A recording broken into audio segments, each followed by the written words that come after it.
My name is Robin. My name is Franklin. My name is Jackie. My name is Amy. My name is Bridget. My name is Alize. My name is Marianne. My name is Daniel. My name is Morgan. And this is my story.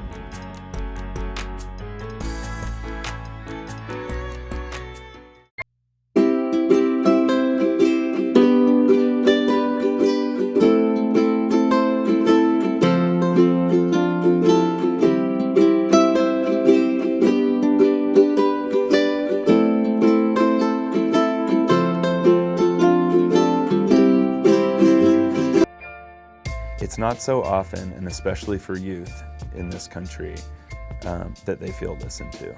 Certainly there's huge impact in being listened to deeply and feeling like you have something worth listening to, so that you carry value in you, and there's value in how you view your lived experiences. I get the sense from the kids that we've worked with that many of them don't have very sound and safe and stable lives and families that they can rely on. The ability to have agency over one story, to have control over one story. For many people that have had tough lives, oftentimes the story that you tell, if you're allowed to, is the first time you've ever had control over that thing in your life. StoryCenter is a nonprofit organization devoted to letting people and helping people find and tell stories from their lives, true stories, and then help them make them into oftentimes short movies. My dad says keep it moving. Never standing still, keep it moving. Though I've always felt like I was standing still. So I think Elijah was kind of feeling his way through this process. But then he also showed some times where he kind of told us exactly what he wanted to have happen in his story. Whereas sometimes other people have a lot more distance to their stories. It felt like Elijah he's still in it a little bit. Me and rap, we go way, way back since my dad in the Lions Den making them hey, hey tracks. I'm just playing his name hey back to back, backwards. And since we going backwards, I knew rap would be a factor since back then. I hopped up on my poetry, they started snapping. They said I'm snapping. Majid has been just kind of like a firecracker all the way through. I think he likes to have fun. I think he's really interested in being a part of this and trying something new. Clearly he's way into music and creating his own music and rapping, and this seems like maybe it could just be one more tool in his tool belt. Once upon a time, my father, the king, married an evil woman. The castle had my brother, the prince, and me, the princess. My stepmom was horrible. She did things that no prince or princess should have to go through. Morgan's been really consistent throughout. I think she came in to the workshop having a pretty good idea of what she wanted to do. For what she was talking about, like, I am completely astounded by the level of confidence that she has. Not that she shouldn't. I'm not sure that you would find that in a lot of the kids here at the school.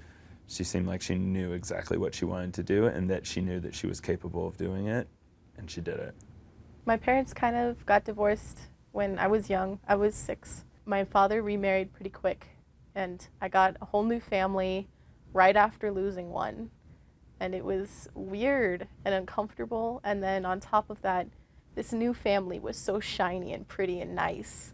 And I felt like maybe if I could be like that, everybody else could like me.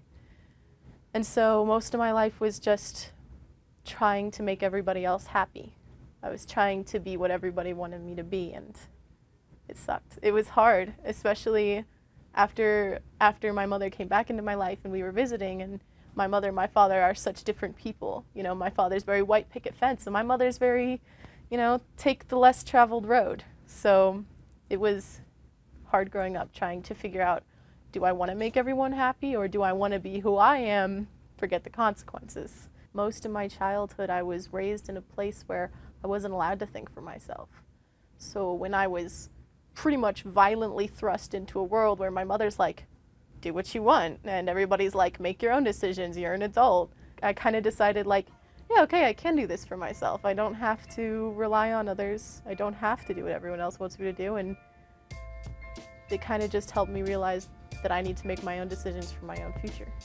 I think oftentimes, and especially with youth, they're telling stories that they're still in the middle of. They haven't graduated yet. They're in the middle of turning their lives around or committing to education as something that would be really important for them going forward in their lives from wherever it is they were coming from. Once you take those stories and you either put them on TV or you start showing them to your friends and you're saying to them, yeah, school is the place where I want to be right now. I know its value. I know its value in my life.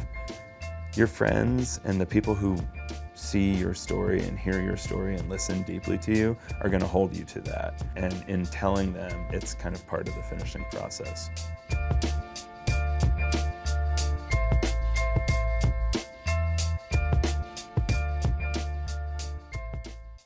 Get involved by volunteering, mentoring, or supporting youth organizations.